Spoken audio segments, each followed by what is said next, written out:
Hey, Tim. Hey, Greg. How's it going? Fantastic. Yeah? Yeah. Nice. I just consumed an excessive amount of saturated fat. Feeling fantastic. And exactly how did you consume that excessive amount of fat and sodium? Well, you brought over some White Castle, Greg. I and did. It was fantastic. Unfortunately, not from the restaurant. True. Yeah. They were the frozen White Castle, in your freezer aisle at your grocery store. Yeah. But as you mentioned in our previous episode, you had the technique down to preserve the bun, make sure it's not too chewy and gross, and it works fantastic. Yeah, we did. We got some real live taste testing going on there. What did you think? Is this the first time you've had White Castle right before, but never? Now I grew up on those things, so we ate them like 6 at a time. The frozen ones. What were your thoughts? I think for a microwave burger, that's probably the best microwave burger I've had. Right? Yeah. I mean, it's not nearly as greasy as an original straight off the grill White Castle. But it was pretty solid. Little onion on there, a little ketchup, some cheese. Yeah, can't go wrong. Nice. So, scale of 5 out of 5 stars, what would you give the White Castle burgers? For microwave burger, I'd give it 4. Yeah. Go 4 stars. Yeah. Why not? Not bad. It was just like, I just remember when we were kids, we would have those White Castle burgers, and then I can't remember the name of these fries, but they were like in a grid. Each single fry was in like a silver surrounded box, like a little, like a honeycomb almost. Yeah. And then you would put the box in the microwave. Do you remember those? No, you guys had a whole different microwave game than we did. Yeah. We had a pretty high microwave game. Well, my mom worked at that point, and so over the summer, summer vacation and stuff, we had to feed ourselves. Yeah. So, well, and also for what it's worth, like we were the last kids to get a VCR. We were the last kids to get a microwave. So I might have sort of passed that window of like all the cool ways to microwave things. Yeah. By the time we got one, we were just like, let's just make popcorn. Well, which was pretty novel too, right? Yeah, definitely. Yeah. Pop secret, right? Yeah. So yeah, I've tried something new today, Greg. And there you go. It was pretty damn good. That was fun. Yeah. What is We'll have to end this episode with some random food that I've never had, and then try it to lead into next episode. I like it. I'll find those weird microwavable fries somewhere. It sounds good. But that's not why we're here today. No, I don't think it is. What are we doing here today, Tim? Well, I think we haven't done this in a while, but we're gonna take a little step back into the past on a particular month, and nice. I think we're gonna hit August of 1986. Very cool. And I think one of the all-time favorite movies, of all time. I've seen it 1,000 times. I probably know it verbatim. That amazing 1986 movie, Stand By Me. It's such a fantastic coming-of-age movie, and to your point, I know I saw it so many times as a kid, and now recently I've watched it again a couple times because it's just so fun. So I don't know, I guess as an adult watching it also kind of harkens back to all that fun stuff we did as kids. And I mean, obviously not going to see a dead body every no week, you didn't do that. There were some great actors in it, right? Definitely. Let's see, we got of course our all-time favorite Corey Feldman was Teddy DeChamp. That's right. It had Will Wheaton, right? Mm-hmm. Will Wheaton. Yeah, which I think I might have mentioned this recently as well, but Will does a lot of voiceover for audiobooks. Oh, okay. And so I listened to Ready Player One, which Will is the person to read it. That makes such sense. And then he also did another one of the books from that same author. It's called Armada, which I think was a precursor to Ready Player One. Oh, really? And Will reads that one as well. Oh, okay. Yeah. I might have to check that out. Yeah.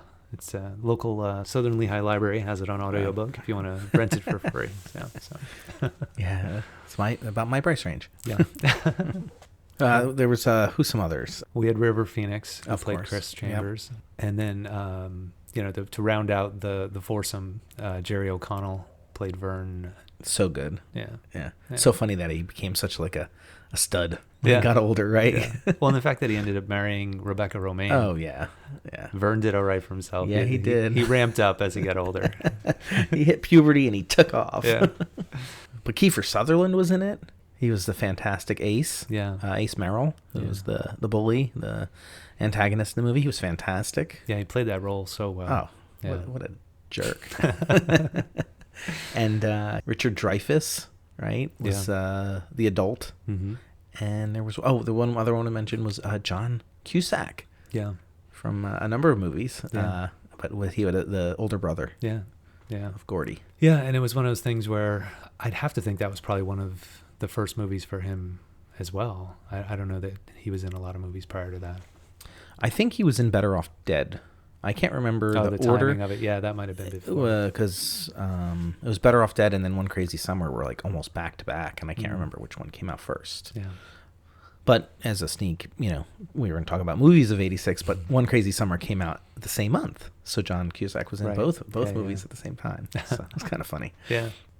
To that point of like young actors, I know there was a lot of stuff that happened kind of, off camera, and for like Corey and Phoenix, like they were, kind of buddies and got into some trouble and stuff like that. So I saw that Corey had his first kiss while filming the movie. He had his first drink. Oh my gosh, that's young. Yeah. He went to a nightclub for the first time. And he also apparently was in a music video with River Phoenix, that I guess River was making music or something. And so he got Corey to be in this music video. I don't know anything about it. I don't know if it was like just like a home movie or if it actually got some airplay. I don't know. Maybe that spurred Corey Feldman's band as he got older. Maybe. It could be. Could have been the beginning of it all. Well, they did get in a lot of trouble, right? They were pretty mischievous on set, but that was almost by design, right? Rob Reiner got them together a month before the movie started, made sure that they really showed a good chemistry together, that, this wasn't four kids thrown together, that they actually kind of played off of each other quite well. Yeah.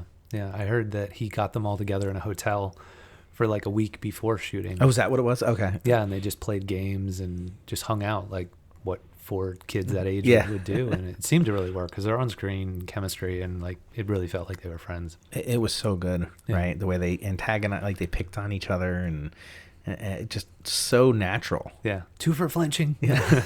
I mean, every single one of yeah. I think for me that was like I didn't, the movie is about 12-year-olds, so they're supposed to be 12, and I was 11 when this movie came out. So talking about being impressionable and really, what's the word I'm looking for, Tim? Just it was very relatable. Related, thank you. Related to the characters. Yeah, thank you. All the things they were doing, like even the conversations that they have, like the scene, the classic scene where they're out camping and they're just talking about like what is Goofy, and Superman versus Mighty Mouse, like that's the kind of stuff we'd probably talk about. So. Well, Pluto's a dog, but Goofy's a dog. Yeah, so great and so emotional. Like even like now, like the ending, it always chokes me up a little bit. Yeah. Well, and even the fact that there's a scene where Gordie cries. There's a scene where Chris cries. There's a scene where Teddy cries. Yeah. Vern is like on the verge of tears when they're running away from the train. Mm-hmm. And I they say a lot of that goes to Rob Reiner, that he really was able to get the kids to think about things that were super scary, or set the scenes where they didn't totally know what was about to happen, to get those true emotions. Right. It was really, really good. Yeah, like they didn't show the dead body. Yeah. To them before they shot the scene. Good, very good, very smart. Yeah, get that honest reaction to it. Yeah. And you mentioned the body, and the whole movie was based on the novella by Stephen King called The Body. Yeah. And apparently that was the original, that was what they were going to call the movie. And then I guess it was one of the screenwriters who commented that it sounded more like an adult film or like a bodybuilding film, or just another Stephen King horror movie. Yeah. And so I think it was actually Rob Reiner who kind of said or suggested the title of Stand By Me based on obviously the Benny King classic song. So it's kind of cool. Definitely. And that was that novella came from the collection called Different Seasons by Stephen King, and I'm a massive Stephen King nerd. Sure. But one of the other novellas in that collection was the Rita Hayworth and the Shawshank Redemption, literally just shortened to Shawshank Redemption, which is a amazing movie as well. Those really blended well to the big screen. Yeah, and I think for me, the older I get, the more I realize, like, for the longest time throughout my life, I just thought of Stephen King as being purely horror. Sure. Like, I just didn't assume that he did anything but that, because so many of the the biggest things that a non-Stephen King, yeah, fan would know of were the horror, movies or books or sure. whatever. And now I've read a couple of his books, and none of them are. I mean, there's suspense and there's intrigue, and sure, maybe a little bit of fear, but not like pure scare the bejesus out of you kind of horror. Not a rabid dog keeping you trapped in a car with no help. Right. Or a cemetery of dead pets. So, the original budget for the film was pretty low too. It was only an $8 million budget that they had for the film. It was shot in Oregon. Right. Yeah. Which is where they said it took place too, if I'm correct. Like it was shot in pretty much it's not like it was shot in Georgia pretending to be Oregon. That's where it was supposed to be. Yeah. And I think the town, they still Brownsville, Oregon, they still celebrate the movie each year on July 23rd. It's Stand By Me Day, and people are fans of the movie, will come and celebrate on that special day, July 23rd. Oh, that's pretty cool. I did find this one really funny fact that during the time they were up during shooting, there was a Renaissance fair. And Jerry O'Connell kind of snuck away to go check it out, and he got some snacks while he was there. And one of the snacks he bought was a brownie that just so happened to be laced with pot. Oh, no. And they found him 2 hours later crying in a park. Oh my gosh. Poor kid, right? It's too funny. One of the things I thought was kind of interesting, because as a kid, it seemed so real when they were making it, was the leeches. Oh yeah. I was convinced they were real. I didn't, and I guess as a young kid, you don't think props and, would they do something other than that? Yeah. And then to find out, now as an adult, obviously they weren't real, but that scene as a kid, man, that left a lasting impression. To the point where I was not too keen on going into ponds and lakes even. See. Well, it's so funny. I was talking to Helen about some stuff, the weird things we worried about when we were kids that just never came to fruition, like the Bermuda Triangle and quicksand. Yeah. We never had to worry about quicksand once. Yeah. And you could throw leeches on there as well. Yeah.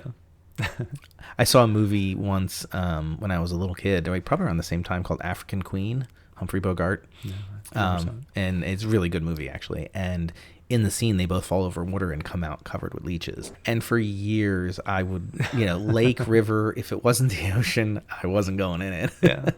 And even to this day, I'm really not a fan of lakes. I don't know. I mean, there was a period of time where we would camp a lot, and so we would go in lakes when we were camping, but it always was they had the buoys and a rope to kind of cordon off an area that was the beach. Mm-hmm. And I think in my child's brain, I was like, well, anything that's nasty is beyond the rope. They can't get past the rope, which is floating on top of the water. There's two little leeches, and they come across a sign in the bottom. Yeah. Oh, no. We got to go back. We got to go back. Yeah.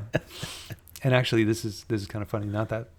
I say not that many years ago, but probably 10 years ago, we took our kids camping, and we were at the lake, and you see this water snake slithering across the water, and you're like, oh yeah, we're done. We're done. Nope, not going near. I don't do snakes. That's funny. Yeah. But to the point of that whole scene, I mean, again, I just assumed it was a naturally occurring bit of water that they shot that scene in, but apparently it was a man-made water hole. Yeah, I saw something about that, right? But then they didn't shoot that scene for 6 weeks after. And so, to Corey Feldman's, I guess he was interviewed about it, he kind of says, yeah, by that point, nature had taken over. It was full of disgusting stuff. Yeah. So I think one of the things about the film is it makes you, as a young kid seeing it for the first time, you come to some realizations. For example, with when Gordie and Chris Chambers are talking alone at night, and they're talking about how the teacher lied and took the money herself. It was a realization that maybe all adults aren't good. Very, very sobering moment. Yeah. And I think, to your point, so many of those things the sort of innocence, and I see that now with my own kids, where there's a certain age where you just take everything at face value. You don't overanalyze stuff. You just, truly the innocence of youth. Mm-hmm. And then you get into your middle teens, and all of a sudden you start to realize things aren't as shiny and nice as it might seem. Which is, it's a tough, everyone goes through it, and it's a part of growing up. But there are some tough moments, and seeing how well River Phoenix played that particular moment, and they, Rob Reiner even talks about how he he said to him before, like, think about a time where an adult in your real life let you down. Mm-hmm. And that was enough to get him to really lean into it. And, those were real tears. And they even said after the scene cut, he still was sobbing because he was just that emotional by the thing that he was thinking of, which very much tied into what was happening in the script. And yeah, it's really touching. Yeah, very touching. And one other, moment of the movie that really got me was when they're walking away. They're going to their respective houses right before school begins, and the narrator, Rich Dreyfuss, is talking about how Teddy did this and Vern did this, and we never really hung out with them again. That always hit me, like, because as a little kid, you don't think that you're gonna go separate ways from these kids in your neighborhood. That you're like, they're gonna be my friends forever, and you're like, oh, I guess they're probably not.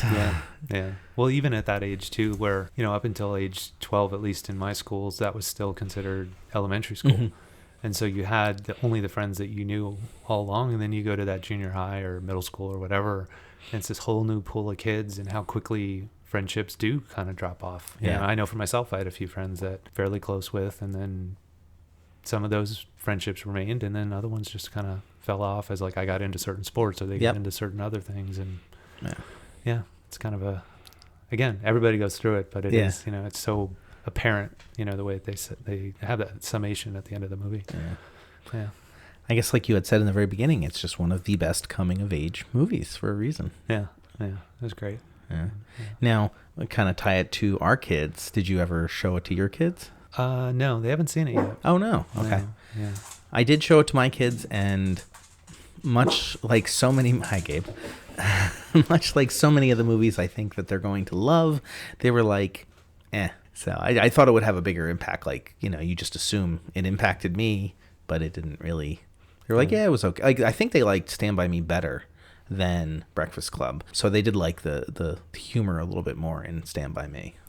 Yeah, and to the point of how the kids, interpret the movie and stuff like that. I'll be curious to see.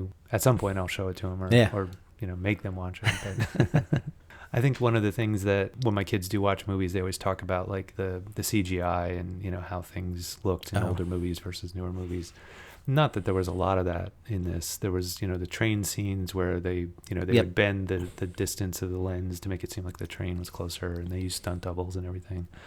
Which, little side note, apparently the stunt doubles were female women that were female women. Female women. There was the one scene that in today's. Sorry. Okay. Gregory. So there was. Timothy. Did your mom say Timothy when she got mad at you? On rare occasions. Yeah. Growing up, I was always Timmy. Everyone called me Timmy. Really? Yeah. Okay. Even like my soccer coach, like, there was a point I was probably this age, 12, 13. Yeah. And he kept calling me Timmy, and I remember somebody being like, "You got to tell him not to call you Timmy anymore." I was like, "I don't care. I've always been Timmy." Anyway, Timmy.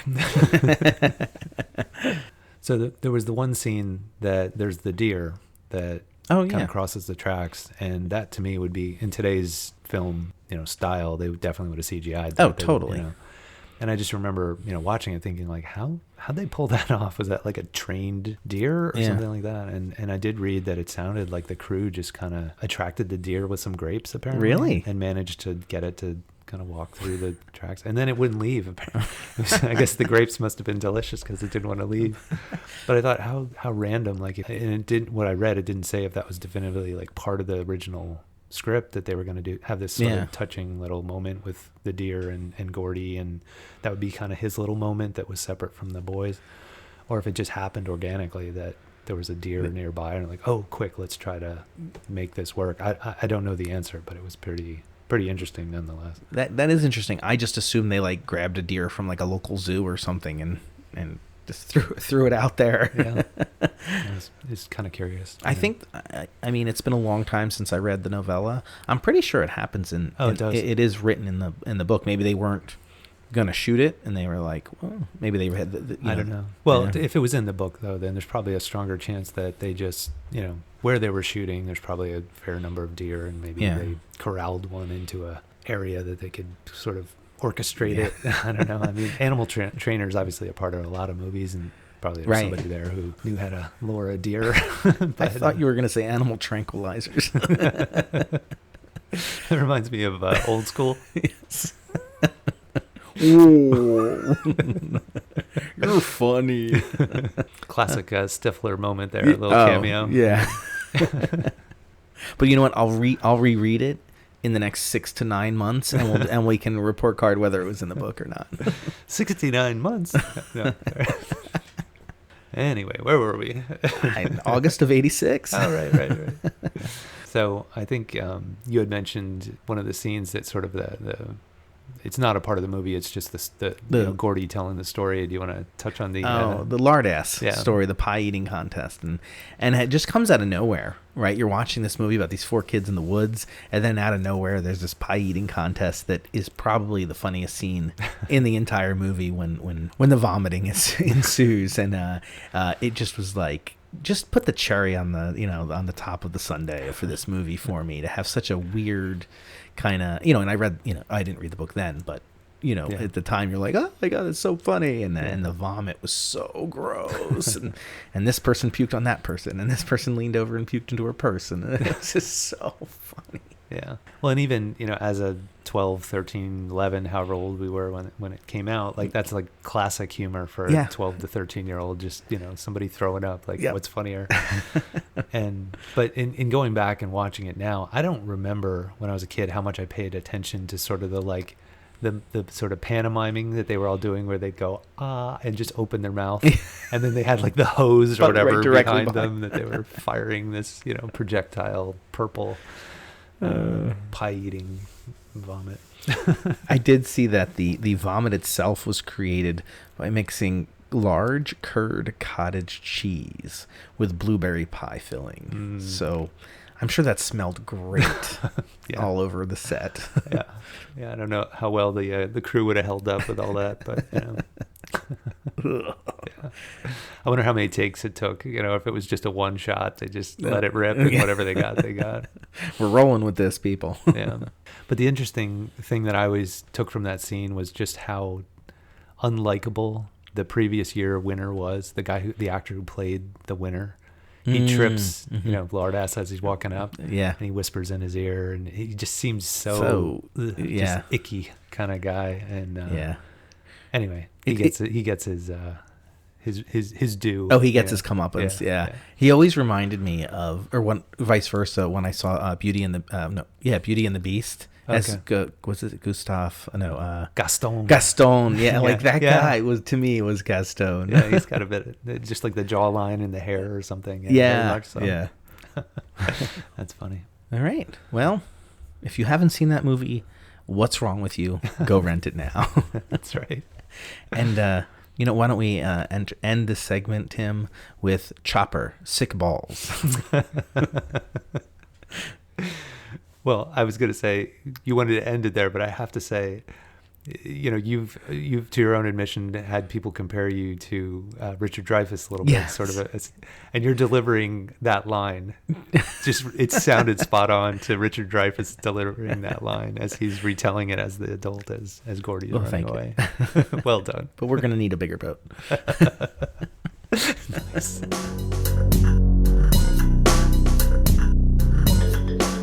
Hey, Greg. Hey, Tim. So we're doing what, August of '86 here? August of '86, yeah. What happened in August of '86? Well, the first event on August the 1st, the Grateful Dead's lead man, Jerry Garcia, was released from the hospital after a 3-week coma. Was that involving drugs by any chance? Yes. No, I have no idea, but yeah. We can assume that. Yeah. The next item was on August 2nd, Mr. Greg celebrated his 11th birthday. Very nice. Yeah. Very nice. And then this one I threw in there because it's odd, and also my uncle's, he's a painter who actually paints very much in the style of Andrew Wyeth.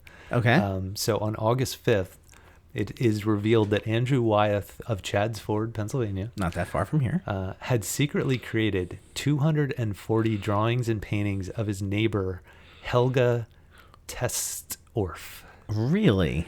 And I thought, that is a strange thing. I mean, as an artist, sure, you're going to like paint or draw random things. Sure. But to do 240 drawings of your neighbor, I guess secretly, seems odd. At best. So, At best, yeah.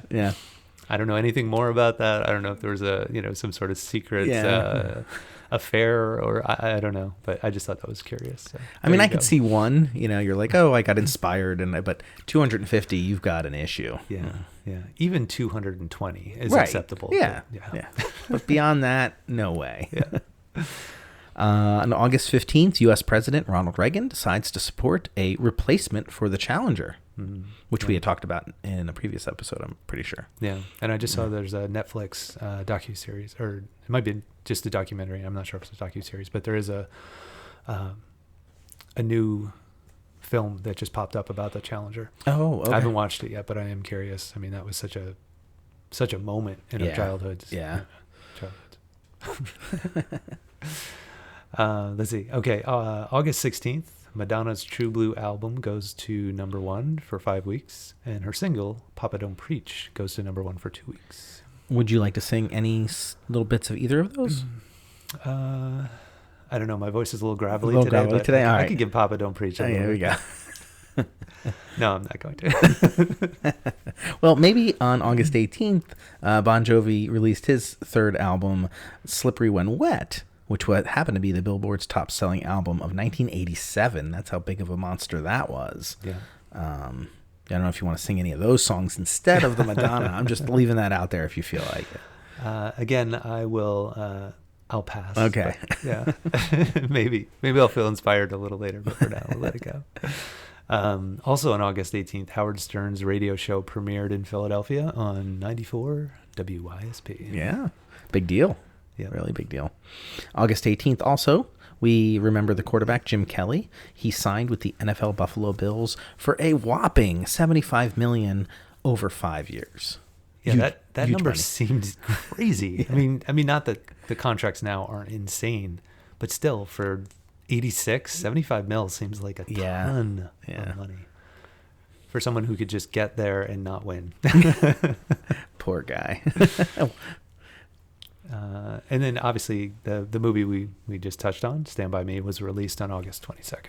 This one really kind of blew my mind a little bit. Was on August 25th, slugger Mark McGwire of the Oakland A's hit his very first major league home run. Yeah.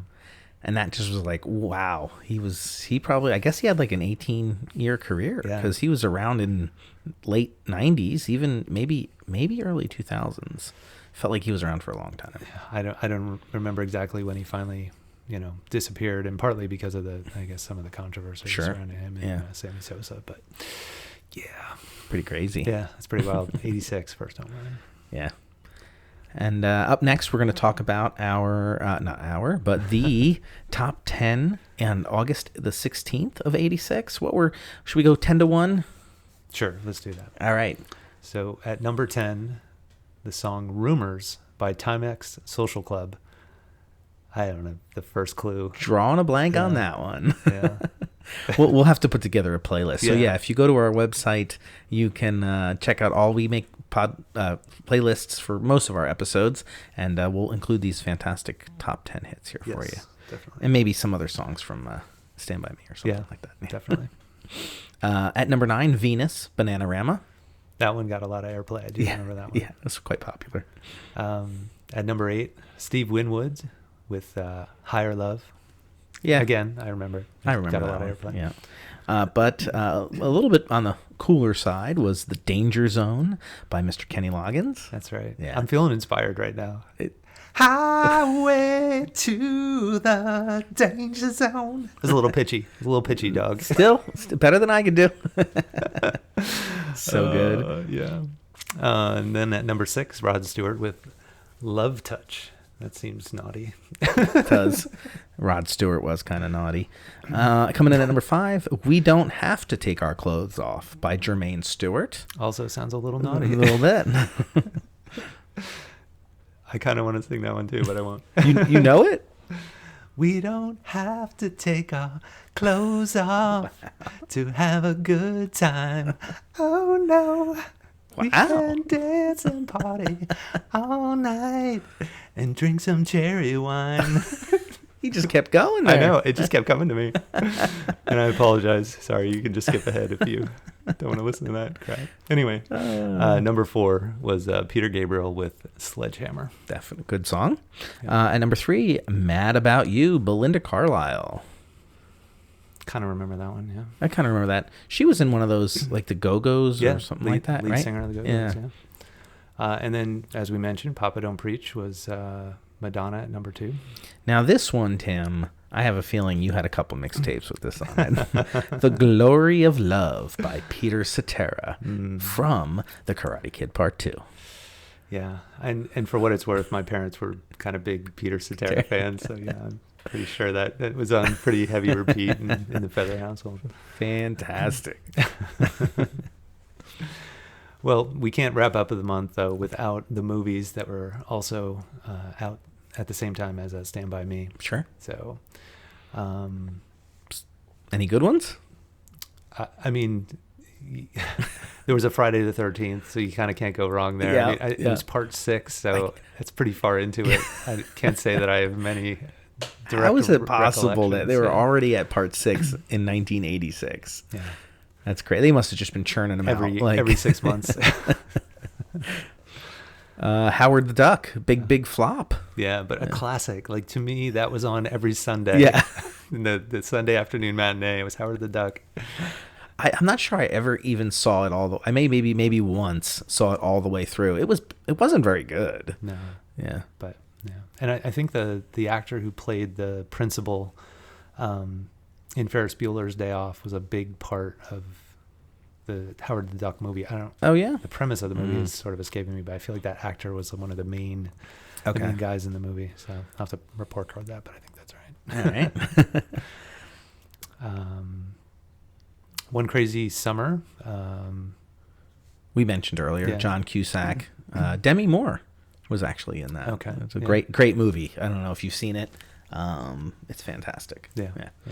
And Bobcat Goldthwait was also. Oh yes, yeah. Him and his brother. Yeah. In the Godzilla suit when they come over the thing. It's so funny. Yeah.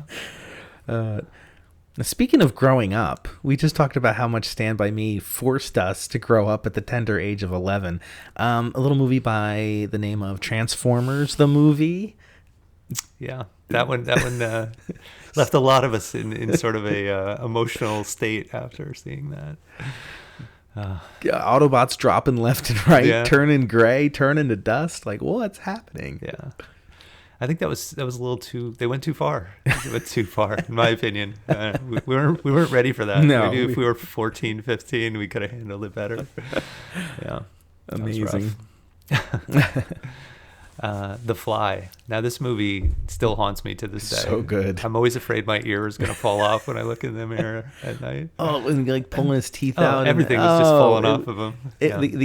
I love that because it's like practical effects. Yeah. Like I think that just made it that much creepier because they were so well done. Yeah.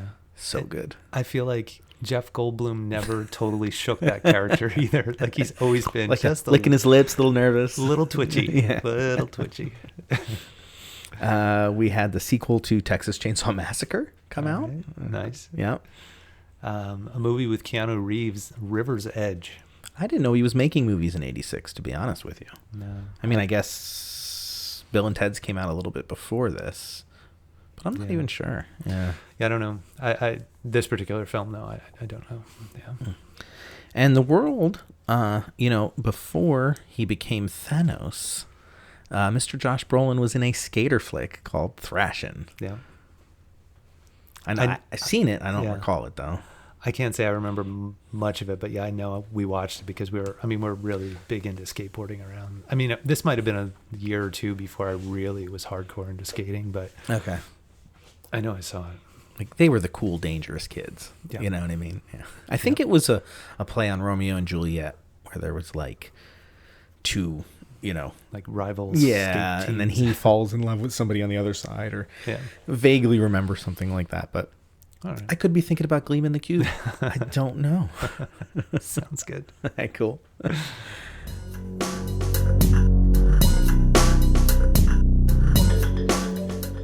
I think it's time we do our report card, Tim.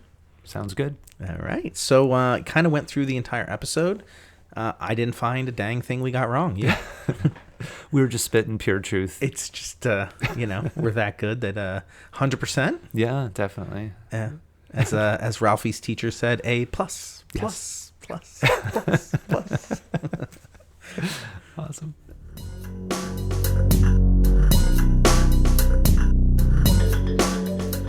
Can't get enough Latch-Key Dad content? Well, check out latchkeydads.com. That's right, Greg. On our website, we've got a plethora of photos from each episode, as well as other interesting links to content that we talk about on the show. Yeah, Tim, I really enjoy all the pictures that you put up there, as they really bring the episode home. Yeah, I guess I'm not afraid to show those embarrassing photos of my childhood. So, we encourage you to check out the website, latchkeydads.com, for all that content. Excellent. And if you have a moment, check out our shop page where we've got really cool keychains for sale. If you don't know what to get your dad for Christmas, the holidays, Father's Day, birthday, check it out. It's a cool gift. Tim, did you know that listeners should like, review, and subscribe to the Latch-Key Dads podcast? No. But now I know. Knowing is half the battle.